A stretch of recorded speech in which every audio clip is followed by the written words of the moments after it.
Bienvenidos a Son Cubano, un programa del Consejo para la Transición Democrática en Cuba, un espacio de información y reflexión sobre el pasado, presente y futuro de la isla.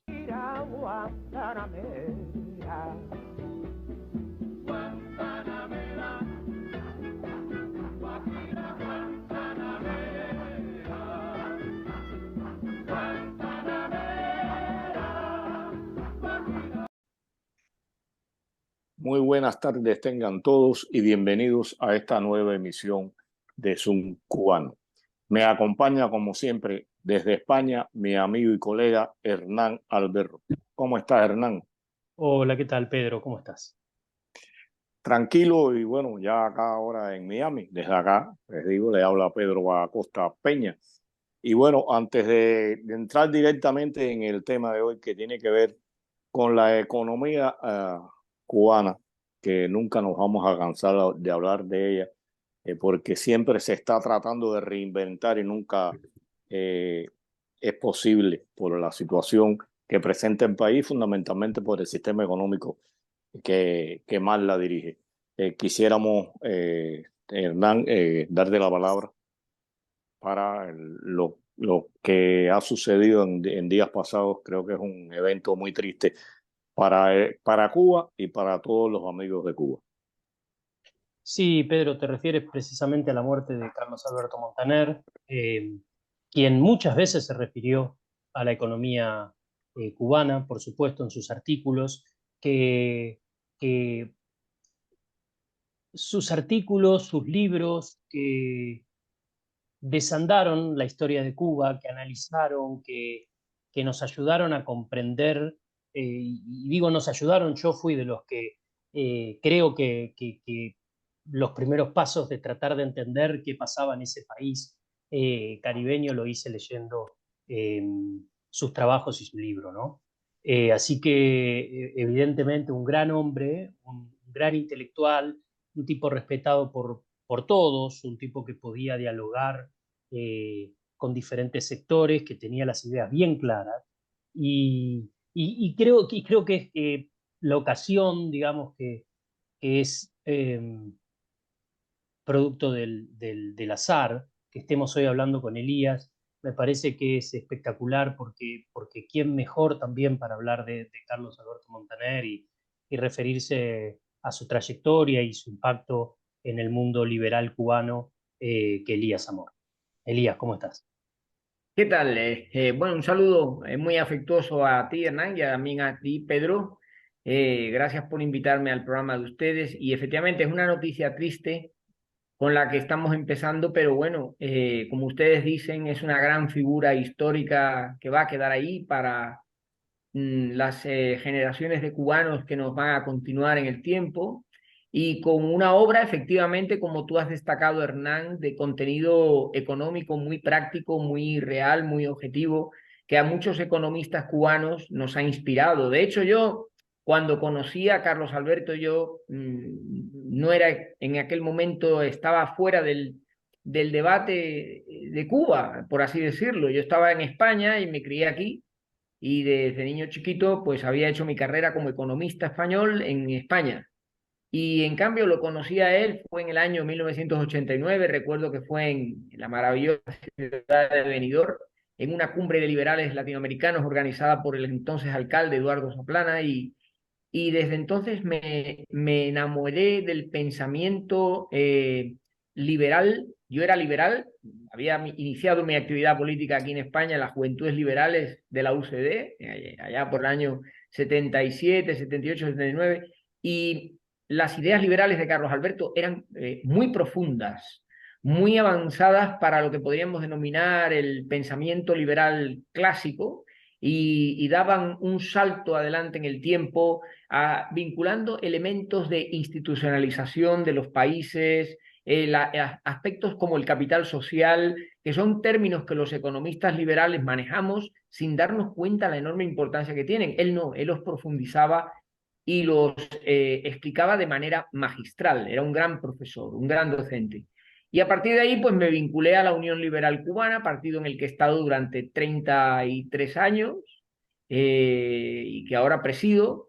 Y que bueno, pues tengo la herencia de él, ¿no? Después de él han sido presidentes otras dos personas, pero yo ahora estoy al cargo de ese partido y bueno, pues ese Carlos Alberto Montaner insigne, que ha sido mi patrón y mi referencia durante tantos años, me enseñó también a pensar en Cuba de una forma intensa. Carlos siempre hablaba de Cuba y siempre la llevaba en su pensamiento y en su corazón y nos lo transmitía a las personas con las que estábamos. Y a mí él me lo transmitió y me dio 3 enseñanzas de economía cubana que yo creo que son muy interesantes y que he practicado siempre. Y en este recuerdo que quiero hacer de su personalidad, creo que pueden ser muy interesantes. En primer lugar, que la economía estatal no funciona y el ejemplo de Cuba es prácticamente una demostración clara de que se han perdido 64 años ensayando fórmulas de estatización que no llevan a ningún sitio, ni el plan, ni la concentración de poder en manos del Estado, ni la empresa estatal, todo eso es basura, no sirve de nada.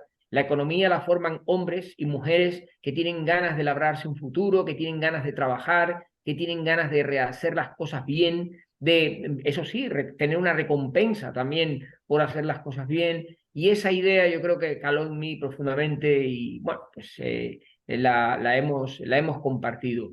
Y otra idea que Carlos me insistía mucho era la de que Cuba, si la recuperamos algún día y la volvemos a convertir en una nación democrática y próspera para todos los cubanos, no va a volver a ser la Cuba de 1959. Es decir, Cuba va a tener una evolución y será otra cosa distinta para la que tenemos que prepararnos.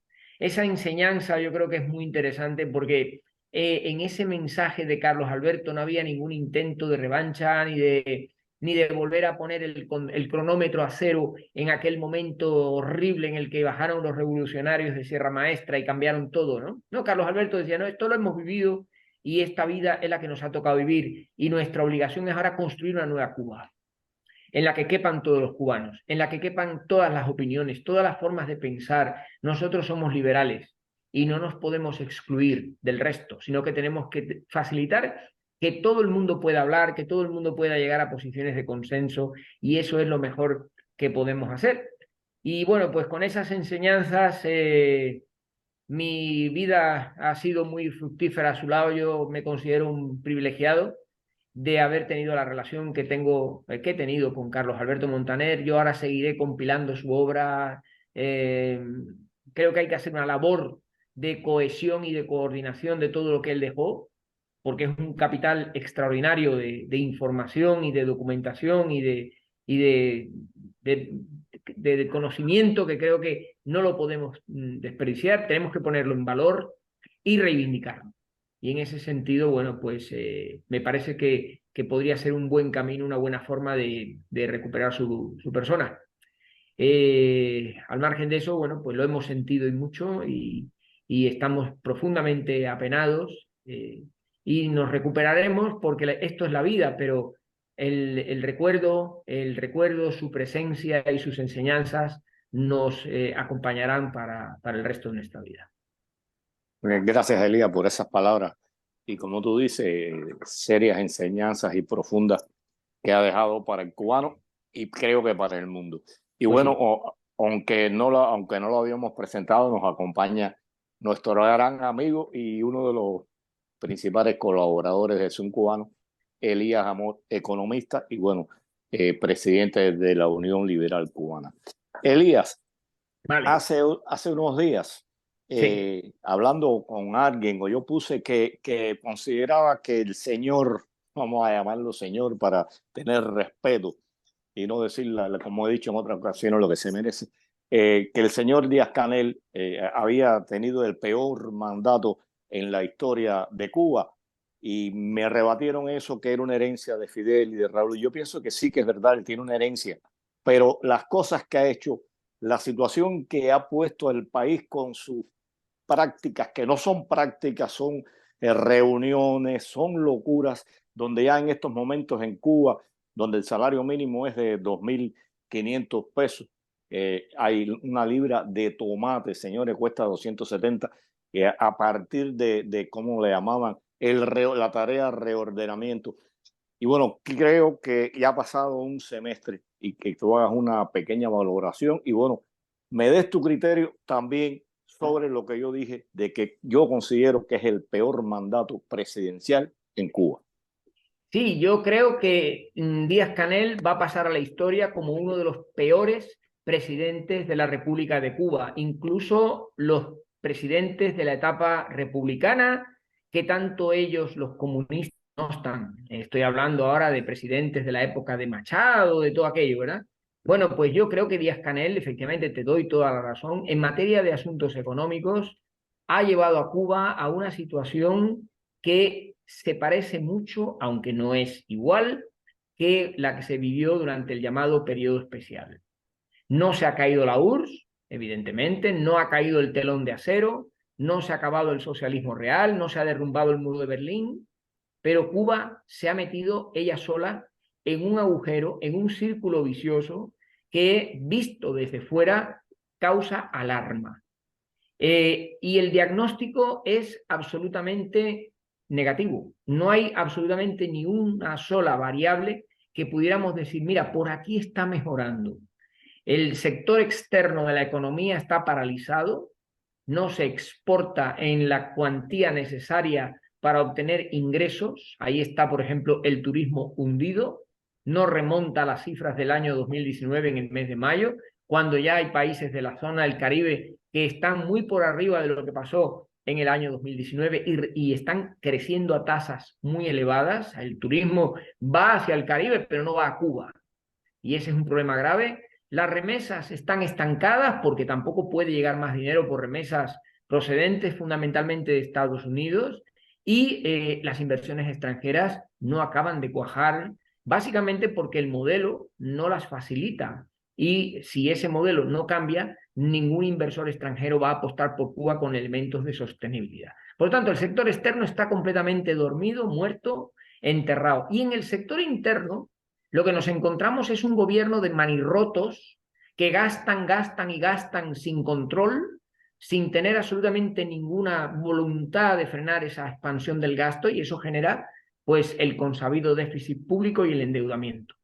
No sabemos qué nivel de endeudamiento tiene la economía cubana en este momento.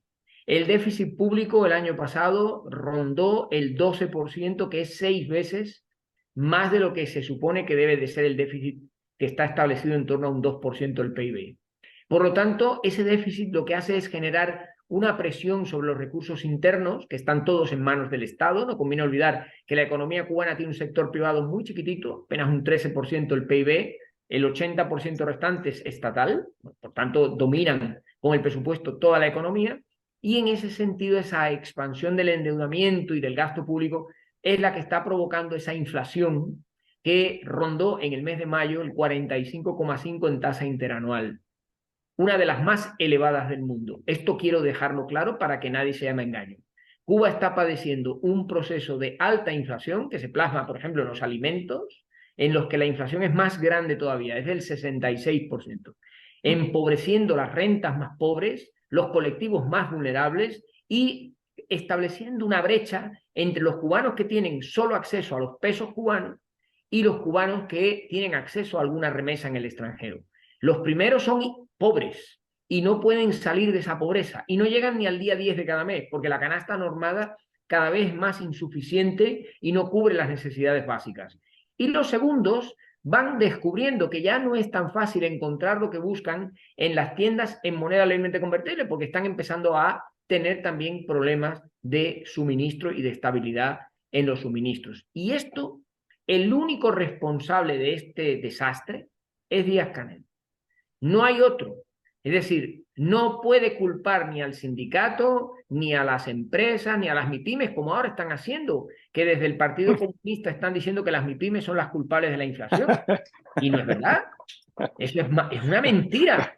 Claro, están usando a las MIPYMES como chivo expiatorio para hundirlas, para enfrentarlas con el pueblo cubano, que en definitiva se les están resolviendo muchos problemas gracias a las MIPYMES. Yo desde aquí hago un llamamiento a favor de las MIPYMES porque creo que interesa mucho a la economía cubana tener a esas MIPYMES y no conviene ir contra ellas ni vertiendo falsos testimonios ni atribuyéndoles determinadas cosas que luego a la hora de la verdad no van a ser así. Y es un tema que me preocupa porque yo como economista liberal defiendo la empresa. Y aunque es verdad que la MIPYME no es una empresa privada al uso como las que hay en España, Italia, en Estados Unidos, pero entre una MIPYME y el gobierno comunista y sus empresas estatales, si me dan a elegir, lo tengo muy claro, las MIPYMEs. Lo otro no me sirve, lo otro lo que hay que hacer es privatizarlo, venderlo todo, convertirlo en un sector privado, no estatal, dejando simplemente los servicios esenciales, porque una economía no puede estar bajo control del Estado. Y este es un poco el esquema en el que nos estamos moviendo, que no facilita una evolución próspera de la economía cubana, sobre todo además viendo, y ya con esto concluyo esta primera parte, viendo cómo se comporta el régimen en los juicios que tiene ante los tribunales internacionales en los que se dirime la cuestión de la deuda cubana. Si en lugar de revolverse como un jabalí herido contra quienes les demandan por no pagar las deudas, pagasen las deudas y cumpliesen con lo que tienen que cumplir, otro gallo cantaría. Y Cuba tendría acceso a los mercados internacionales financieros. Ellos quieren tener acceso a los mercados financieros sin pagar, y eso no puede ser. Y ya les han leído la cartilla con el juicio de CFR1. Y ahora el juicio que viene es el del Banco Chino, que son 1.100 millones de dólares. Así que se vayan preparando. La economía cubana no está preparada para hacer frente a este escenario de crisis interna, externa y de deuda. Mira, tocaste un tema ahí importante, que es las MIPYMES.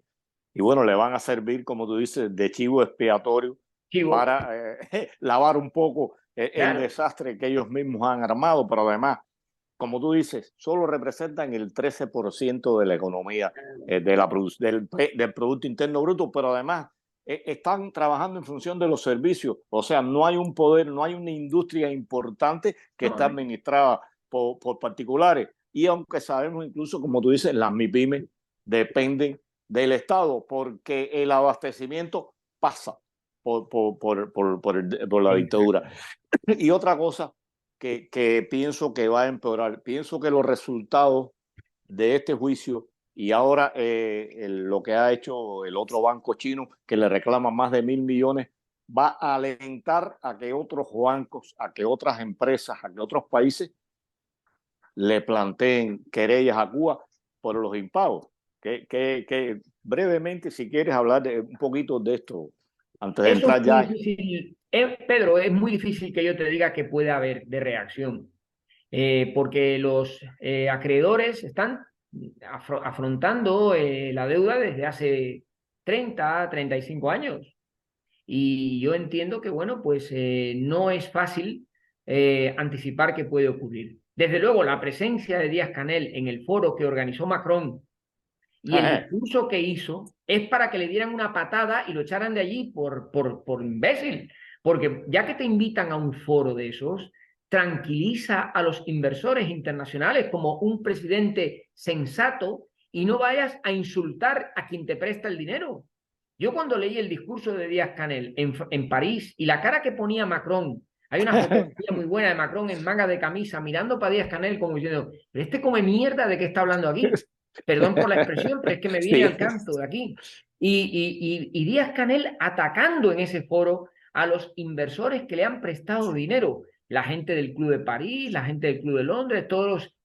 Yo no lo puedo entender. Entonces, no te puedo decir qué es lo que va a ocurrir. Parece que sí, que el banco chino ya ha movido ficha para empezar a reclamar, pero si se ponen todos los que hay a reclamar, nos podemos encontrar con grandes sorpresas, porque la deuda de Cuba es desconocida. Esta es la realidad.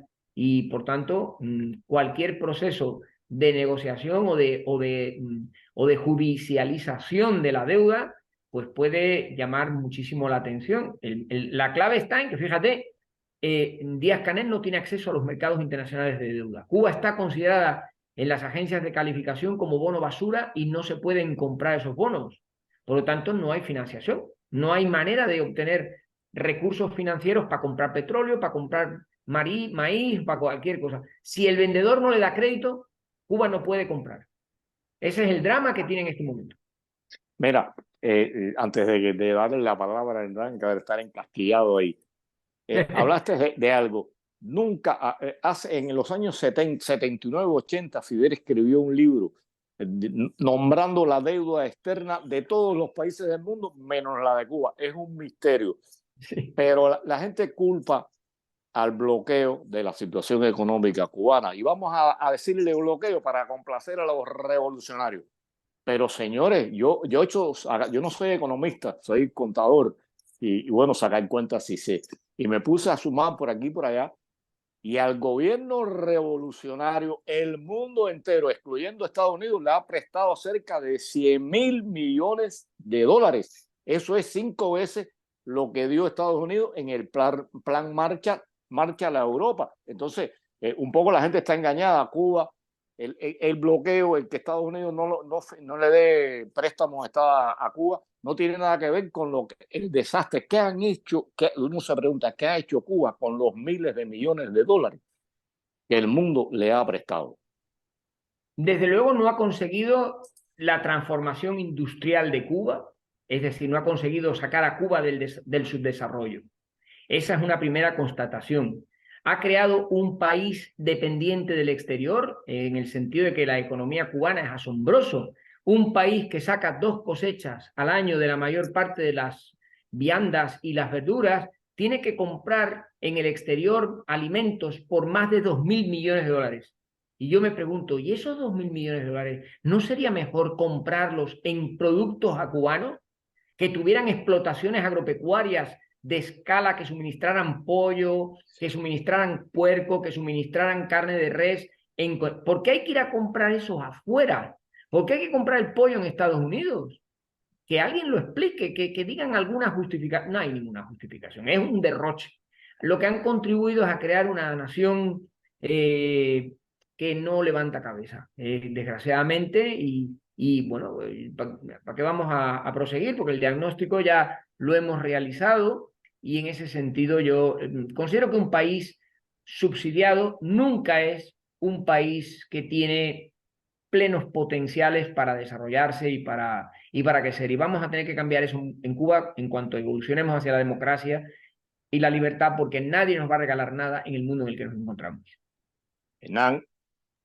Pensaba, mientras te escuchaba, Elías, esta paradoja, si se quiere, ¿no? Sí. Tú decías lo dependiente de la economía cubana del exterior, sí. tanto en términos de salir a comprar a crédito o como sea, todo. Digamos, todo, sino también en términos de subsidios, ¿no? O sea, en términos de recibir aportes extraordinarios de diferentes gobiernos según la situación que se dé, y todo esto bajo el manto de un supuesto, de una supuesta política de soberanía nacional, ¿no? De gran independencia, no sé, política y soberana que siempre les gusta poner en los discursos a estas personas. Y me preguntaba un poco qué...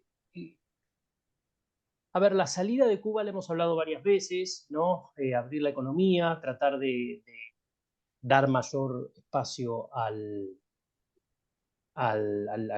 sector privado. Pero me pregunto, dejando de lado, sabiendo que el gobierno probablemente en el corto plazo no va a hacer eso, digamos, ¿qué podría hacer para recuperar cosas que, como tú decías al comienzo, en el 2019, funcionaban mal, pero daban algún alivio, ¿no? Quiero decir, algo que crean el gobierno cubano, que el mundo está realmente enojado con Cuba por algún extraño motivo y por eso deciden no ir a bañarse a sus playas, o o hay otra cosa, ¿no? O sea, porque campañas publicitarias en los diferentes países uno ve, sigue habiendo un esfuerzo, digamos, de marketing para vender las playas de Cuba, que tienen todo el mérito del mundo para que uno las visite, ¿no? O sea, es un lugar espléndido, digamos.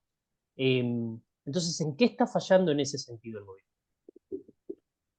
Bueno, la pregunta que tú me haces es muy importante y a la vez muy interesante, porque si desvelamos claves que les permitan al gobierno actuar para poder afianzarse en el poder que ya de por sí tiene de manera forzada, nuestros queridos compatriotas nos van a estrangular. Y yo me cuido muy mucho de dar esa asesoría, ¿no?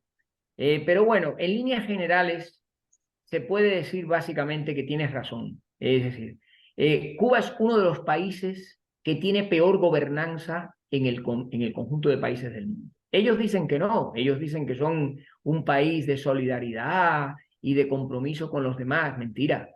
La solidaridad de Cuba se vende, como se venden los servicios médicos, que se cobra por cada médico $100.000 y luego se le paga al médico $500 y la diferencia va para las arcas del Estado. Ese es un negocio casi esclavo. Y en ese sentido, bueno, yo creo que el Estado comunista ejerce un peso demasiado grande sobre el conjunto de la economía y sería bueno que ese peso no fuera tan grande, que fuera reduciéndose poco a poco. Es decir, yo veo, por ejemplo, que sería muy interesante como un mensaje al mundo que el régimen cubano dijera, en el horizonte de los próximos 5 años, el sector estatal en la economía cubana va a dejar de ser el 80% para pasar a ser el 50%.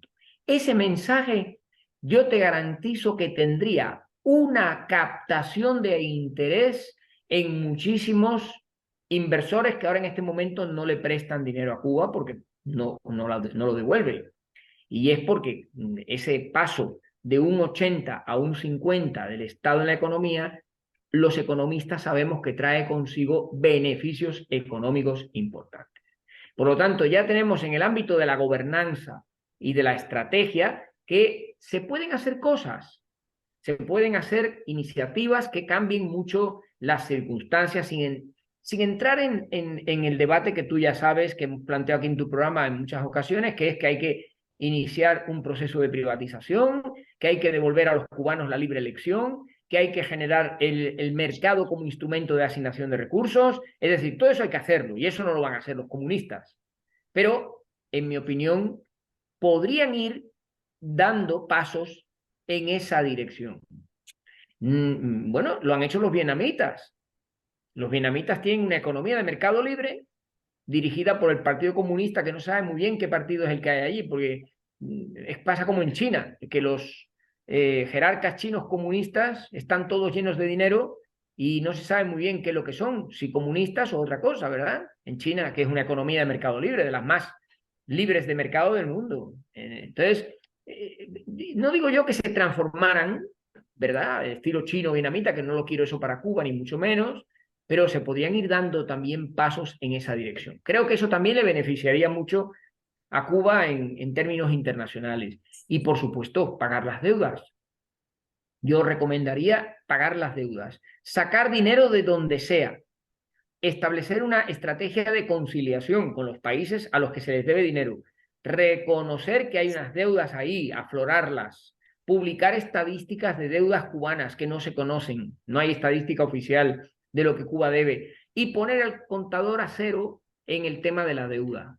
Eso yo creo que también sería una decisión que le permitiría al gobierno negociar en unas condiciones relativamente favorables con los mercados de capitales y atrapar financiación, por ejemplo, para comprar el pollo en donde le dé la gana, o el maíz donde quieran, o el petróleo o la avena, por poner un caso. O sea que ya no necesariamente hay que ir a los mismos sitios siempre, sino que se puede usar el dinero que te den los financieros para producir.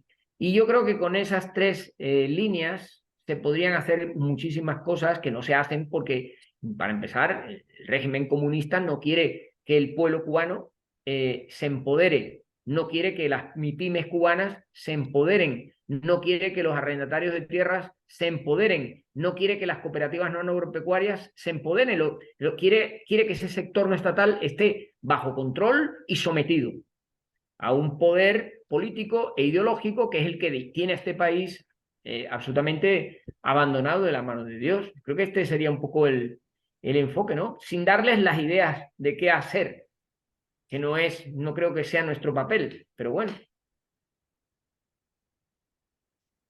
Mira, hay algo, ¿no? Que hay que ir, ahora se utiliza mucho deconstruir, hay que ir deconstruyendo Sí, sí, bueno, el discurso que ha mantenido correcto. la dictadura cubana sobre la situación del por qué está Cuba así, y como siempre el totí está acá en Estados Unidos. Así es. Hay un economista cubano, Juan Triana, yo me imagino que tú Sí, hayas. Juan de Triana, Santiago de Las Vegas como yo. que ha dado conferencias, y Cuba en el 89, a pesar de la tubería soviética, rusa específicamente, terminó el año 89 como un país subdesarrollado al estilo de los 50. O sea, 30 años perdidos. Terminó con más dependencia de la caña de azúcar que lo era en el 59, cuando Fidel prometió desarrollar el país, industrializarlo, y más dependiente del campo socialista, o en este caso de la Unión Soviética, que lo que era de Estados Unidos en el 59. O sea, que todas esas promesas, todo eso fue mentira, se incumplió, e incluso él dice cuestiones que eran importantes que debieron hacerse económicamente, como es, en vez de gastar los miles de millones en la carretera de 8 vías, que nunca llegó a tener 8 vías, haber hecho una línea, otra línea central. O sea, da un grupo de cosas desde el punto de vista económico que iban a resolver un grupo de problemas de Cuba, y el gobierno nunca le hizo caso, porque bueno, Fidel era Dios santo, economista, y en definitiva lo que era fue un dictador y un ignorante realmente, cuando uno analiza las cosas de Fidel. Y por ejemplo, en ese año también 89, Cuba, de cada dólar que le entraba, debía dedicar 68 centavos a pagar la deuda externa. O sea, un poco hay que dejar esa mentira y seguirle echando. Es cierto, el embargo ha perjudicado, eso es innegable, hay cosas que cuestan más trabajo, pero no es la esencia del desastre que hay en Cuba. El embargo, el bloqueo, como quieran llamarle, será un 5 o un 10% tal vez de la situación que hay en Cuba. El resto es mala administración, y hay que ir deconstruyendo esa gran mentira que América Latina sobre todo se ha creído sobre Cuba. Sí, te doy completamente la razón. Mira, yo he estudiado mucho los procesos de transición de los países del este de Europa una vez que se produjo la caída del Imperio Soviético en el año 90 y la caída del muro de Berlín. Y aquí lo que me gustaría destacar, y creo que es un dato muy sorprendente, que yo me encontré con él en cuanto empecé a analizar estas economías, no hay ni un solo país del telón de acero que en el año 1989 se pudiera calificar como un país desarrollado.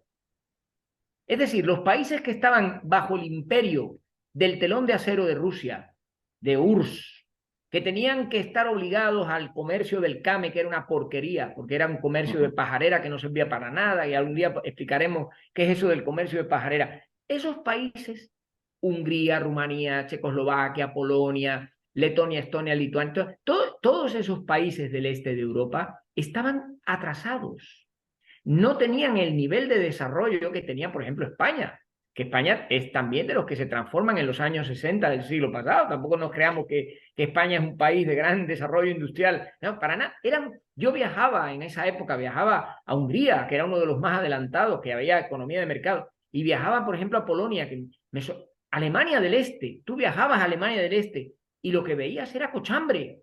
Eran países que tenían un nivel de vida ínfimo, pésimo, tiendas vacías, los productos absolutamente deformados, de mala calidad, la gente vivía gris, y esos países dejan el comunismo atrás y en el curso de una década se convierten en democracias prósperas. Viajen ustedes a Hungría, a Rumanía, viajen ustedes a Polonia, y es una enorme satisfacción ver cómo esos países ahora no recuerdan en nada a lo que era entonces. ¿Por qué? Porque, insisto, la influencia de la Unión Soviética ha sido terrible en el mundo.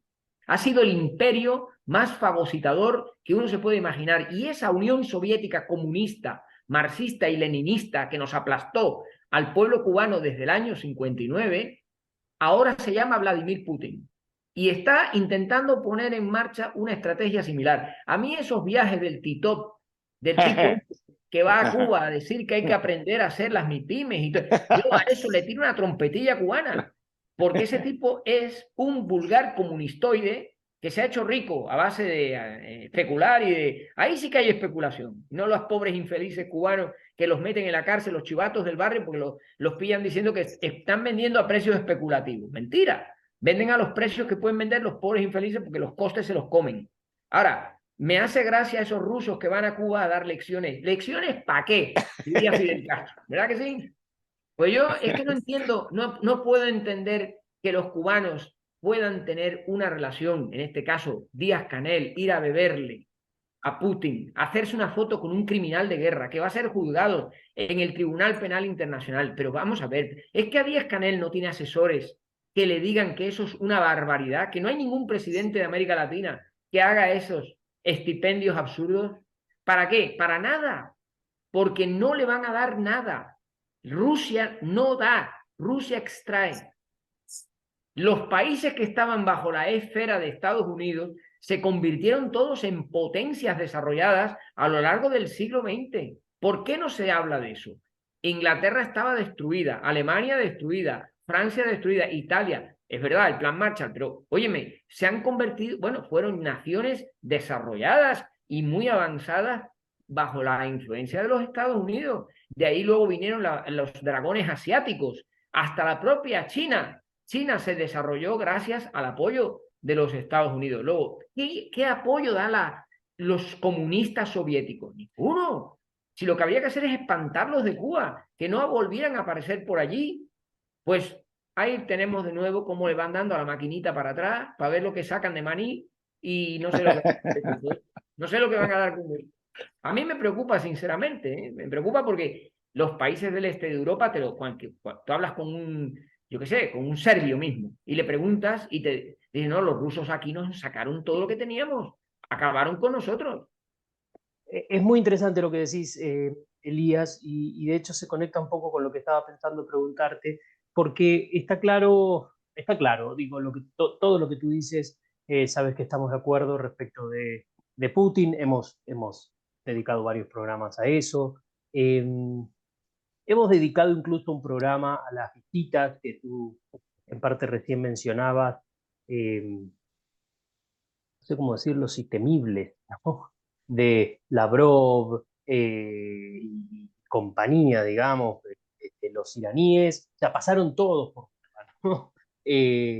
Los rusos, los iraníes, los chinos, o sea, no queda nadie afuera de las visitas de nefastos. Y en el medio aparece Borrell, por ejemplo, ¿no? En el medio aparece la visita de Borrell, que uno realmente, con Pedro lo tratábamos de analizar, con la Reganaga el otro día, y era imposible de entender el por qué habían hecho esto. Y un poco se conecta, si se quiere, con lo que va a pasar en unos días, el 17 y 18 de julio, en Bruselas, que es la reunión, otra cumbre más de la Unión Europea. Ya la reunión anterior de la CELAC, que se produjo en Buenos Aires a comienzos de año, dejó unos discursos de temer, ¿no? Dejó unos discursos nefastos. Tú decías recién, ¿cómo puede ser que Díaz-Canel no tenga un asesor que le diga que Rusia no da nada, que solo quita, que Putin es un tipo nefasto, que va a ser juzgado, que esperemos que sea juzgado y que sea duramente condenado por los crímenes de guerra que está cometiendo? Sin embargo, digo, similar es la relación cada vez más estrecha con esos ejes, con países que uno, bueno, por lo menos les tiene que dar el beneficio de la duda, como fuera Brasil, por ejemplo, ¿no? Entonces, digo que no es un paísito menor en el juego de los grandes, de las grandes potencias mundiales, ¿no? No es de las 3 principales o 5 principales, pero está en el top 15, 20. Entonces, quería preguntarte cómo veías, ahora se da esta cumbre de la Unión Europea y la CELAC, un poco impulsada por Pedro Sánchez, que está liderando la presidencia de la Unión Europea y enfrentando elecciones pocos días después. Entonces, a ver, mi pregunta, si quieres, es un poco más amplia y es, primero, ¿qué crees que busca la Unión Europea? Y segundo, ¿qué busca Cuba? Al parecer va a participar, de hecho, al parecer vendría Díaz-Canel a la cumbre. Y también, ¿qué podrían hacer los países de la Unión Europea? Por supuesto, los países que son todos, bueno, mayoría claramente democráticos, claramente desarrollados, claramente jugadores internacionales, para cambiar la realidad de los pueblos. Bueno, la pregunta es muy amplia y quizá me exigiría más tiempo del que podemos dedicarle en este programa, pero a modo de resumen, yo te diría que la Unión Europea está saliendo de una etapa para entrar en otra. La Unión Europea, cuando la pandemia y del COVID-19 acordó adoptar unos programas de gasto expansivos en todos los países y una política monetaria muy laxa, que ha hecho que la Unión Europea, bueno, pues no haya entrado en una grave crisis económica a resultas de la pandemia del COVID y más bien todo lo contrario. A la mayor parte de los países han alejado las expectativas de recesión. Incluso la inflación está descendiendo poco a poco y el Banco Central está elevando los tipos de interés en una política monetaria rigurosa que pretende más o menos controlar el escenario. Bien, dicho esto, el cambio va a ser que de esa política expansiva fiscal y monetaria se va a pasar a una política de carácter restrictivo, es decir, que se va a gastar menos y los países van a tener que hacer los deberes para volver rápidamente a los indicadores que la Unión Europea establece, que son de que el déficit no puede ser superior al 3% y de que los tipos de interés tienen que estar en el entorno del 2%, que la inflación tiene que estar en el 2%. Esos objetivos que se relajaron durante la pandemia ahora van a volver de nuevo a primer plano. Y ahí, en ese club tan grande que es la Unión Europea, hay de todo. Hay los típicos miembros del club que hacen bien las cosas y que se comportan de manera adecuada, no son cochinos, no tiran las toallas por el suelo, se duchan con un gel que no contamina. Y esos clientes del club da gusto tenerlos, pero luego hay otros clientes que son unos cochinos, que tiran las cosas por el suelo, que van provocando follón, que están siempre protestando, que dicen que el club no vale nada, pero luego no pagan o pagan mal. Y entonces esos clientes en la Unión Europea sabemos quiénes son, yo no voy a citar cuáles son los buenos clientes y cuáles son los malos, ustedes saben perfectamente de quién estamos hablando. Entonces a esos clientes les van a leer la cartilla, ya uno se fue, uno de los peores que había, ese además era un cliente que le daban un cheque, toda la gente no lo sabe, pero Inglaterra por estar en la Unión Europea tenía un cheque que los demás países no tenemos. Y ese cheque era un montón de miles de millones de euros para que hiciera lo que le diera la gana. Pero bueno, ni eso lo querían y se han ido, porque ellos quieren jugar en otra liga. Perfecto. Bueno, pues la Unión Europea tiene ese problema y va a tener que afrontar esto en los próximos meses. Y bueno, con respecto de América Latina, cuando una organización está en proceso de crisis, como va a estar la Unión Europea, cualquier planteamiento con otra organización, pues yo creo que también se va a ver resentido de esa crisis. Y ahí aparecerán las diferencias entre los miembros del club. La Unión Europea ha estado muy acostumbrada a que sea España la que por vínculos económicos, culturales, históricos, idiomáticos, lleve el lead en relación con América Latina, pero últimamente los países del norte de Europa y los antiguos países comunistas del este de Europa, que están en la Unión Europea, se han planteado seriamente intervenir en el tema, y concretamente en el tema cubano. Y ya no tanto en el tema de Argentina, Chile, Uruguay, que son países que son democráticos y que tienen su sistema político consolidado, sino en el tema cubano. Ya hay peticiones expresas de algunos países de Estonia, Letonia, Lituania, de que se cambie el ámbito de la relación con Cuba, y hay grupos como los liberales de Renew Renew en Europa, que están absolutamente en contra de lo que hace la Unión Europea con Cuba y le han tirado las orejas a Borrell a resultas de este viaje que ha hecho a Cuba. Por lo tanto, el gallinero va revuelto. El gallinero va revuelto y Europa, que parece muy homogénea vista desde fuera, yo sé que ustedes desde fuera la verán homogénea, pero en España y en Europa no es así.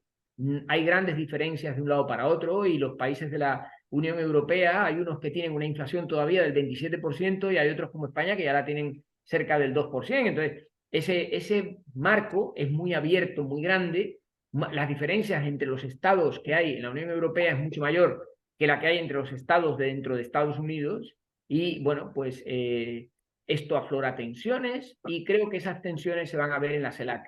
Igual me equivoco, pero los jugadores de América Latina puede que saquen beneficio de esa situación y vamos a ver qué es lo que ocurre. Vamos a ver qué es lo que sucede porque no se van a encontrar con una Unión Europea unida en torno a unas posiciones muy comunes, sino que van a encontrarse ahí con un lío. Y vamos a ver eso en qué acaba. Pedro.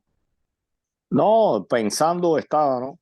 Me quedé un poco atrás con Macron y el discurso del señor Díaz-Canel. Y bueno, les decía, no solo una foto, hay varias fotos que como dice este tipo, ¿para qué lo invité? Pero uno dice, bueno, ¿qué pretendía Díaz-Canel? O sea, cuando está pidiendo un cambio del sistema financiero internacional, ¿qué pretende si el actual te ha brindado cientos de millones de dólares y los has malgastado y les debes? ¿Qué tú quieres? ¿Que el mundo te siga prestando dinero, tú sigas malgastándolo y sigas endeudándote? Entonces, yo decía, bueno, ¿qué fue hacer él allí y qué pretendía con ese discurso? Realmente, yo no sé si es un problema de incapacidad mía, pero no tiene sentido. Díaz-Canel, allí, ¿qué tú crees? No, ya lo hemos hablado antes. El mero hecho de que Díaz-Canel tenga una fotografía con Putin, en mi opinión, es más que suficiente para que ningún demócrata europeo le dé la más mínima atención. Es decir, debería haber un rechazo expreso como el que hay a Putin. Díaz-Canel es un aliado de Putin. Bueno, pues si quiere ser aliado de Putin, que sepa que la democracia europea, los 27 estados de la Unión que rechazan a Putin, le rechazan a él también. ¿Cuándo va a ocurrir esto? No lo sé. ¿Va a ocurrir? Tampoco lo sé. Pero desde luego están comprando todos los tickets de la lotería para que les toque el número y ganen en la lotería. O sea, en mi opinión, la diplomacia cubana no está acertada en esta estrategia. Y en concreto con Europa no se juega, porque Europa, sí, yo la he presentado antes como un consorcio en división y con muchos problemas internos y con caminos que van por unos lados y por otros y tal, pero Europa es muy importante en el concierto de las naciones. Y el euro está demostrando ser una moneda fuerte, una moneda que le planta cara al dólar, no así el chino, la moneda china no es nada y el rublo ruso menos todavía. El euro sí, Europa es un sitio que atrae a personas de todo el mundo a invertir en inmuebles, a invertir en activos. O sea, da una cierta seguridad y estabilidad como región del planeta desarrollada y con un nivel de vida y de calidad de vida muy alto. Entonces, no conviene menospreciar, pero Europa en América Latina tiene que jugar bien sus cartas porque allí China ya le aventaja. Estados Unidos no acaba de definir su política en América Latina con Biden. Yo creo que ahí ha cometido un gran error la administración de Estados Unidos, pero bueno, en fin, allá ellos. Y por otra parte, la aparición de este socialismo del siglo XXI ha tenido ya en Europa, en algunos países, presencias muy indeseables, como en España en el caso de Podemos, que se sabe que viene financiado precisamente del dinero procedente de Venezuela. Entonces, esto es algo que la Unión Europea tiene que analizar y valorar porque, bueno, no es nada bueno que te aparezcan ese tipo de influencias por parte de América Latina que no son bien recibidas, vamos a llamarlas así. Algo que se te quede en el tintero, Hernán, o a ti, Elías, No, con relación al tema. no, yo creo que hemos pasado revista, ¿vale? Salvo que se les ocurra a ustedes algún tema, yo no tengo así ninguna idea más sobre el tema. Entonces podemos cerrar Muy bien. tranquilos, Pedro. Cierra Perfecto. tú hoy. Te doy ese. Bueno, como siempre, cerramos el programa agradeciendo la participación de Elías Amor desde España, que siempre nos ilumina con su conocimiento, su pasión por la economía y por la situación de Cuba. Creo que ha sido bien interesante y de hecho hemos pasado desde la economía hasta un gran intelectual que recordamos como Carlos Alberto Montaner, a Putin, la Unión Europea y el futuro de las relaciones con América Latina. Así que te agradecemos muchísimo, Elías, y como siempre dejamos hecha la invitación para el próximo martes en una nueva edición de Zoom Cubano. Yo soy Hernán Alberro y me ha acompañado hoy mi amigo y colega Pedro Acosta. Hasta la próxima. Adiós. Oye, tengo que dejarlo, tengo todo el